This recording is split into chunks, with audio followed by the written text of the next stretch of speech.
If you are interested in becoming a surveyor or volunteer with amphibian and reptile conservation, visit our website at www.arc-trust.org.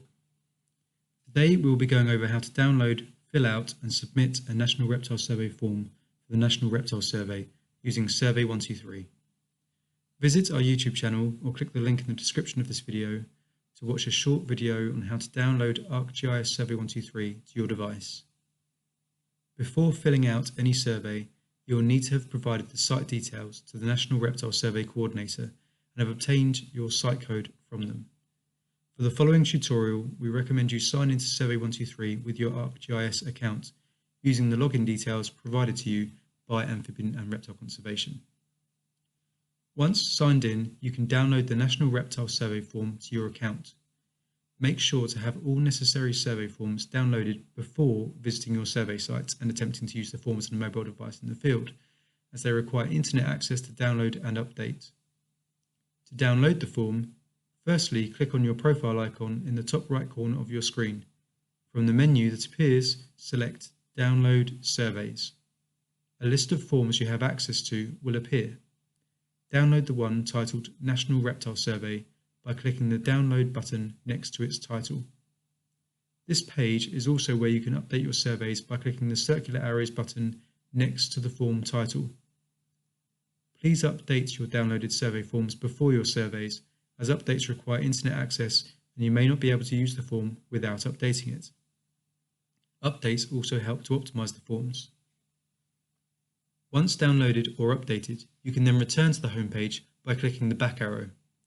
There, you should see the downloaded National Reptile Survey form. To start the survey, click on the National Reptile Survey form icon and then click the blue Collect button at the bottom of your screen. One form submission should be completed for each survey visit you make to your site. Note that if the form has not been opened since it was downloaded or last updated, it may take a little longer to load whilst the form optimizes. If you aren't able to bring a device with you into the field, or would simply prefer to fill out your survey on paper, we have a PDF version of the survey form available on our website, which you can download and print out at home and then use to fill out the digital form when you are able. The link to this is available in the description of this video. When you open the form, you should notice at the bottom of your screen that this form is split into 3 pages. Each section asks you a different set of questions about your survey. Throughout the form, you will see questions with a red asterisk. These questions must be completed to submit the survey form. The first page of the form asks what survey you are doing, who you are, where you are, and when the survey is happening. On this first page, you should see 4 purple drop-down headers. If you wish, you can use the small arrows to collapse these headers to make the form clearer. Under the header titled Survey Details, National Reptile Survey should have automatically been selected. If not, please choose the survey you will be completing by either typing in the name of the survey in the white box or by selecting it from the drop-down menu. We would also like to know whether you are completing the survey form whilst carrying out the survey or have already completed the survey and are simply filling out the form now after the survey. Under the Recorder Details header, we ask you to tell us your name. This may already be filled in automatically from your account when signed in. We also ask whether you are the only recorder conducting this survey. If you are not, you will be prompted to add the names of any additional recorders. Under the Survey Site header, enter the site code and name of the site you are surveying and add its location using either your GPS location if you are currently on the site or by marking the location of the site with the map function. Pressing the GPS button will use your device's current location. The location captured can be adjusted as needed.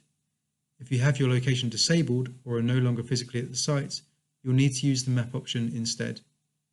To open the map, click on the map icon. On your map, you can move around and zoom in and out using the touchscreen, mouse or trackpad of your device. On a touchscreen, pinch 2 fingers together or apart on the screen to zoom in and out. Alternatively, the plus and minus buttons on the sidebar allow you to zoom in and out as well. Please be as precise as you can when choosing a location on the map. In the right-hand bar of the map, there is also the option to change the base map. This can help you find your location more easily using different geographical and human-made markers. The availability of these base maps depends on your connection to the internet, but see our additional resources in using our survey tools offline. At the top of the map, there is also a search bar. With this, you can search for locations. When signed in and connected to the internet, you can use a wider range of location searches, including by address, postcode, grid reference, coordinates, or what 3 words. Once you have found your location and centered the marker onto your survey site, you can press the tick button in the bottom right corner of your screen to save and exit the map. If you press the back arrow instead, your chosen location will be lost. To speed up this process, see our National Amphibian and Reptile Monitoring Programme playlist on our YouTube page for more tips and tricks such as how to automatically input your site information and location. The final section on the page is Visit Details. Your device will have automatically added the current date and time as the survey start date and time. If you have already completed the survey, please change the date and time to that of when you started the survey. We also ask you to see if you're actually able to carry out the survey, such as in the event of bad weather. Finally, there is a space for you to add photos of your site. Photos can be added by pressing the plus button. When you press this button, advice on how and when to take site photos will appear, as well as a camera button allowing you to take the image now with your device. There is also a file button allowing you to open and attach pre-taken photos. These should be taken from a fixed location, such as the start of your survey route, of the surrounding habitat. Aim to take one set of habitat photos in the first survey period, i.e. between March and June, and one in the second, between mid-August and October. These photos will give an indication of vegetation change over the season and across years. If any major habitat or management changes have happened since the previous year of survey, you should record these in the comments on the survey form. Once you have completed the first page, click the arrow in the bottom right-hand corner to move on to the second page. The second page is where you record what you see during the survey. To start, press the plus button under the Add a Record header. A new section will appear where you can insert the details of the encounter, including the when, where and how. Please only do this when you have a record to add. If you are surveying artificial cover objects, please include negative records, or in other words, notes when no reptiles are found as well. If you are not surveying artificial cover objects and no reptiles are found, then there is no need to add a record. Under the Encounter Details header, the time of the observation will automatically be filled out to the current time. Please make sure it is accurate to the time of the record. You will then be asked to select the encounter method. If you select artificial cover object, you'll be asked to provide the following information. The artificial cover object ID, which, if you have provided details of your artificial cover objects to ARC, should be available to select from a drop-down list. Otherwise, you may enter the ID in the other text box below the drop-down list. The ID of an artificial cover object is usually a number or a combination of letters and numbers. The artificial cover object status, such as whether it was not checked, if it was not found, or if ants were present underneath it. Please leave blank if none of these apply. The artificial cover object's location using the GPS or map function. This works as described earlier in the video. Please remember to zoom in close on the map to get the best accuracy. If you have selected the artificial cover object ID from the drop-down menu, then the location may be populated for you. And finally, the precision of the location you recorded for the artificial cover object. Note that a list of the known artificial cover objects at your survey site will appear at the bottom of this page under the Artificial Cover Object Checklist header. This checklist shows which artificial cover objects you have and have not checked based on the records you have entered so far. If you are unable to find or check an artificial cover object, please still input its ID and choose either Artificial Cover Object Not Checked or Artificial Cover Object Not Found from the Artificial Cover Object Status section. If you select either visual or existing cover object as your encounter method, you will only need to select the encounter location using the GPS or map function, as well as add the precision of your chosen location. Under the Record Details heading, you can record what you observed. You must create separate entries for every different species, life stage, quantity and sex you encounter. For example, if you see 2 slowworms under the same artificial cover object during a survey, but they are different sexes or life stages, then they must be recorded as 2 separate records. Please only record individuals together if they are the same species, life stage and sex. You'll be asked whether this is a confidential record, the species, noting that you must select no records if no species were observed under an artificial cover object, the quantity present, the life stage, the year of birth, and if there was evidence of an individual such as a shed skin, eggshells, or the individual was dead or gravid.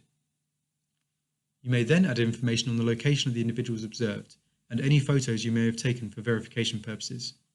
It is not uncommon that your answers may cause further questions to appear relating to your previous responses. Please answer these to the best of your ability, noting that only those with a red asterisk must be completed. At the bottom of this section, there is a grey bar with the option to add or delete a record. This is shown by a plus button. This plus button should be used when you have a record from the same time and location as your previous record, but which may be, for example, a different species, sex, or life stage. For example, if you were to find a slow-worm and a grass snake under the same artificial cover object at the same time. You can then navigate through your records using the arrow buttons, and delete any, if needed, using the bin icon.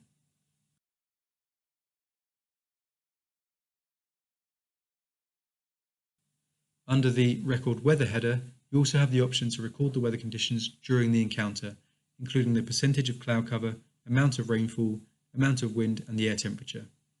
Please do not guess the temperatures. You should use a portable thermometer instead. You can also add comments you have for the record. To add comments, first pick the topic of the comment, such as behaviour, then add any specific comments to the text box next to the topic heading.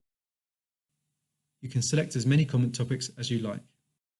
Finally, there is a second grey bar below the comments box. This is used to add a new record from a different time and/or location than the previous record, for example, under a different artificial cover object or from a new visual encounter, regardless of the species. This process of recording an encounter is then repeated until the end of your survey. Before moving on to page 3 of the form, please make sure you have made entries for every artificial cover object, where necessary indicating them as having no records, as not checked, or not found. Once you have added all of the results from your survey visit on page 2, you can now move on to the final page of the form. This is the simplest page and asks for information on the weather conditions across the entire survey, including the percentage of cloud cover, details on rainfall, wind, and the air temperature. You will then need to enter details on your survey effort under the Survey Effort header.